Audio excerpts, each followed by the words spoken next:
नमस्कार विद्यार्थियों, स्वागत है आप सभी का आपके अपने YouTube प्लेटफॉर्म उदय एजुकेशन में। बात करेंगे इस वीडियो में क्लास 8वीं के आपके विज्ञान विषय के पेपर के बारे में, जो कि आगामी बोर्ड परीक्षा की दृष्टि से 101% इम्पोर्टेंट रहने वाला है। तो आप सभी विद्यार्थियों से निवेदन रहेगा, इस पेपर को पूरा अटेंड कीजिएगा। बिल्कुल ऐसा ही पेपर आपके बोर्ड की परीक्षा में भी देखने को मिलने वाला है। तो आप सभी से निवेदन रहेगा, वीडियो को अंत तक देखिएगा और आप भी A+ जो ग्रेड है उसकी ओर अग्रसर हो जाइएगा। अगर आपको विज्ञान में A+ ग्रेड लाना है तो इस वीडियो को पूरा अंत तक देखना पड़ेगा। तो चलिए इस वीडियो की करते हैं शुरुआत। सबसे पहले विद्यार्थियों, आपको टाइम मिलेगा, वो मिलेगा 2 घंटे 30 मिनट का और आपका पूर्णांक रहेगा वो रहेगा 80 अंक का। मैं वीडियो की शुरुआत करूं उससे पहले आप सभी से निवेदन रहेगा, इस वीडियो को ज़्यादा से ज़्यादा आप शेयर कीजिएगा ताकि आपके मित्रों को भी फायदा पहुंच सके, क्योंकि ऐसे ही प्रश्न आपके बोर्ड की परीक्षा में देखने को मिलने वाले हैं। सबसे पहले निर्देश हैं वो आप पढ़ लीजिएगा।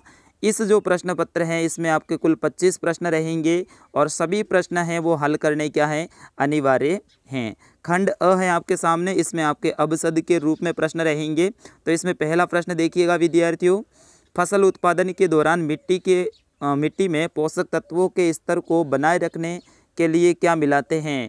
कीटनाशक, बीज, जल या फिर खाद। विद्यार्थियों इस प्रश्न का आंसर आप सभी को लिखना है वीडियो के कमेंट बॉक्स में। सारे प्रश्नों के आंसर मैं नहीं बताऊंगा, क्योंकि अगर प्रश्नों के आंसर बताऊंगा तो ये वीडियो बहुत लंबा हो जाएगा। लेकिन इन पूरे प्रश्नों को आप याद करके जाइएगा, क्योंकि ऐसे ही प्रश्न आपके परीक्षा में देखने को मिलने वाले हैं। दूसरा प्रश्न है, निम्नलिखित में से जैव अनिम्नीकरण पदार्थ हैं?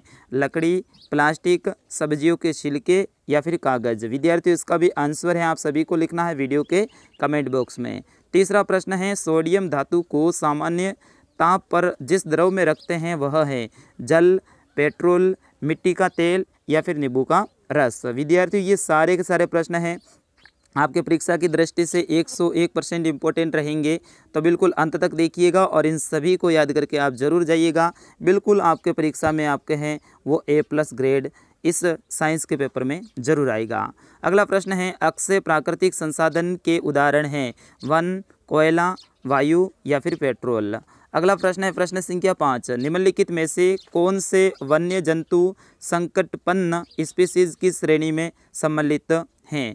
हाथी, काले हिरण, अजगर या फिर उपयुक्त सभी। प्रश्न संख्या 6 है, घर्षण है? शत्रु, मित्र, दोनों या फिर इनमें से कोई नहीं। संख्या 7 है, निम्न में से किस वाक् ध्वनि की आवृत्ति न्यूनतम होने की संभावना है? छोटी लड़की की, छोटे लड़के की, पुरुष की या फिर महिला की। अगला प्रश्न है प्रश्न संख्या 8, आसुत जल में नमक घोलने के बाद ये विद्युत का खाली जगह हो जाता है? हीन चालक, सुचालक, रासायनिक प्रभाव या फिर कुछ नहीं। प्रश्न संख्या 9 है, किसी भूकंप की शक्ति के परिमाप को खाली जगह पर व्यक्त किया जाता है? रिक्टर पैमाना, थर्मामीटर, स्केल या फिर वर्नियर कैलिपर। तो विद्यार्थियों इसका सही आंसर क्या हो जाएगा? आपका रिक्टर पैमाना हो जाएगा, ऑप्शन नंबर अ। अगला प्रश्न देखिएगा, वायुमंडल में सबसे अधिक मात्रा में पाए जाने वाली गैस हैं वो कौन सी हैं? ऑप्शन अ ऑक्सीजन, ऑप्शन ब नाइट्रोजन, ऑप्शन स कार्बन डाइऑक्साइड और ऑप्शन द है मीथेन। तो विद्यार्थियों इसका सही आंसर होगा वो होगा आपका ऑप्शन नंबर ब नाइट्रोजन। ये अपने वायुमंडल के कुल 78% भाग पर पाई जाती हैं। प्रश्न संख्या 2 देखिएगा, रिक्त स्थान की पूर्ति कीजिए। इसमें पहली रिक्त स्थान है, फसल उगाने से पहले प्रथम चरण में मिट्टी की खाली जगह होती हैं। क्या होती है मिट्टी की, वो आप यहाँ पे लिखिएगा। इसी का दूसरा है, धातुएं अम्लों से अभिक्रिया कर खाली जगह गैस बनाती हैं। इसी का तीसरा है, पेट्रोलियम के विभिन्न संघटकों को पृथक करने का प्रक्रम खाली जगह कहलाता है। इसी का चौथा है, जैव विविधता के संरक्षण के उद्देश्य से खाली जगह क्षेत्र बनाए गए हैं। पांचवी है इसकी, एक टेडपोल जिस प्रक्रम द्वारा वयस्क में विकसित होता है वह खाली जगह कहलाता है। विद्यार्थियों सारे प्रश्नों के आंसर मैं नहीं बता सकता हूं, क्योंकि अगर मैं बताऊंगा तो ये वीडियो बहुत लंबा हो जाएगा। लेकिन इन सभी प्रश्नों को आप याद करके जरूर जाइएगा और वीडियो को अंत तक देखिएगा, आपके बिल्कुल A+ ग्रेड आएगा। प्रश्न संख्या 3 है, अति लघुत्रात्मक प्रश्न। यहाँ पे देखिएगा, पहला प्रश्न है कि रबी की फसल के दो उदाहरण दीजिए। अगला प्रश्न है, 2 अधातु पदार्थों के नाम बताइए। अगला है PCRA का पूरा नाम लिखिए। चौथा है इसका सजीवों के लिए जनन क्यों महत्वपूर्ण है, और इसका पांचवा है निषेचन के प्रकार लिखिएगा। उसी तरह से बढ़ते हैं आगे प्रश्न संख्या 4 की तरफ। और चौथा प्रश्न है, इसमें आपको क्या करना है, कॉलम अ के जो जीवों का मिलान है वो कॉलम ब में दिए गए कार्यों से करना है। तो यहाँ पे देखिएगा कॉलम 1 में देखिएगा नाइट्रोजन स्थिरीकरण है, इसका क्या हो जाएगा, दही का जमना है, ये किसके कारण होता है, ब्रेड की पैकिंग है वो कैसे होती है, मलेरिया का कारक है वो क्या है, एड्स का कारक क्या है, हैजा का कारक क्या है, और प्रतिजैविक उत्पादित है। तो इसके है ना आपको मिलान करना है। अगला प्रश्न देखिएगा, प्रश्न संख्या 5 है, पॉलीथिन क्या है। प्रश्न संख्या 6 है, क्या होगा यदि मिट्टी की ऊपरी परत अनावृत हो जाए, या फिर इसका जो ख है वो भी आपको करना है, वायुमंडल में CO2 की मात्रा बढ़ जाए तो क्या होगा। प्रश्न संख्या 7 को देखिएगा, मनुष्य में निषेचन प्रक्रम को समझाइए। प्रश्न संख्या 8 बेहद ही इम्पोर्टेंट है कि चिकनी सतह पर दौड़ना कठिन क्यों हो जाता है। प्रश्न संख्या 9 है, आकाश में तड़ित तथा मेघ गर्जन की घटना एक समय पर हमसे सामान्य दूरी पर घटित होती हैं। हमें तड़ित पहले दिखाई देती हैं और मेघ गर्जना बाद में सुनाई देती हैं। आप इसकी व्याख्या कर सकते हैं। ये जो बिजली चमकती है वो अपन को पहले दिखाई देती हैं और फिर उसके बाद में अपने पास में क्या आती है, उसकी आवाज़ आती है, यानी गर्जना आती है। तो इनके बारे में आपको व्याख्या करनी है। प्रश्न संख्या 10 देखिएगा, सुचालक एवं हीन चालक में उदाहरण सहित अंतर है वो आपको लिखने हैं। प्रश्न 11 है, तड़ित से अपनी सुरक्षा के 3 उपाय हैं वो लिखिएगा। तड़ित का मतलब क्या है, बिजली, यानी जो जब बारिश के दिनों में आती है तो उससे अपनी सुरक्षा के 3 उपाय लिखने हैं। पेड़ों से दूर रहना है, खुले में रहना है, लेट के रहना है, इस तरह से आपको 3 उपाय हैं वो लिखने हैं। क्या आकाश में तारे गति करते हैं, व्याख्या कीजिए। इसी प्रकार से 13वां प्रश्न है, वन महोत्सव क्या है।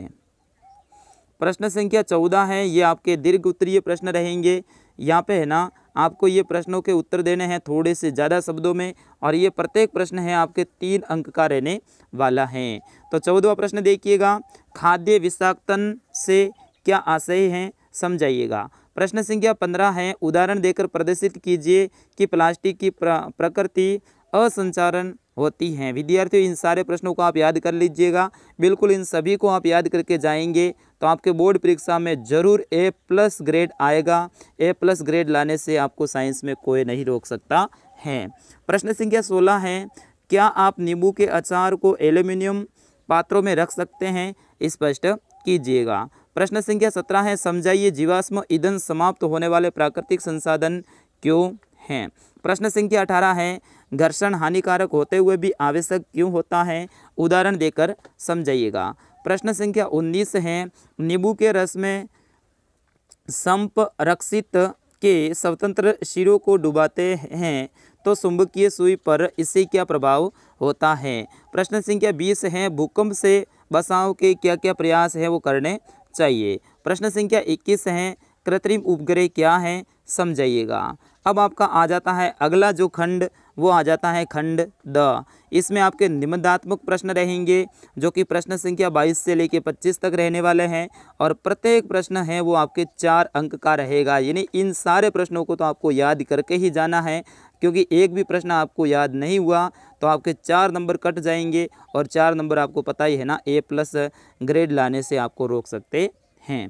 तो यहाँ पे देखिएगा 22वां प्रश्न आपकी स्क्रीन पे आ चुका है कि सिंचाई किसे कहते हैं, जल संरक्षित करने वाली सिंचाई की 2 विधियों का वर्णन कीजिएगा। एक तो है बूंद बूंद सिंचाई और एक है फुहारा सिंचाई। तो इस तरह से आप हैं वो जल को संरक्षित कर सकते हैं, इनके बारे में विस्तार से लिखना है। अगर इसका आंसर नहीं आता है तो अथवा में ऑप्शन मिल जाएगा, कृषि कार्य में उपयोगी निम्न औजारों का वर्णन कीजिएगा। हल का उपयोग कहाँ पे किया जाता है, कैसे किया जाता है, कुदाली का उपयोग कैसे किया जाता है, और कल्टीवेटर का कैसे किया जाता है। हल आप सभी को पता है इस तरह से होता है बना हुआ, ठीक है, इससे है ना बीजों को बोने के लिए उपयोग में किया जाता है।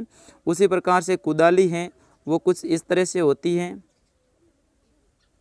ना, इस तरह से कुछ कुदाली होती है। और कल्टीवेटर आप सभी को पता है ट्रैक्टर के पीछे ये लगाया जाता है कल्टीवेटर, ठीक है। और ये कल्टीवेटर है, इसको भी है ना बीजों को बोने के लिए किया जाता है, तो इनके बारे में वर्णन लिखना है। अगला है निम्नलिखित में अंतर स्पष्ट कीजिए।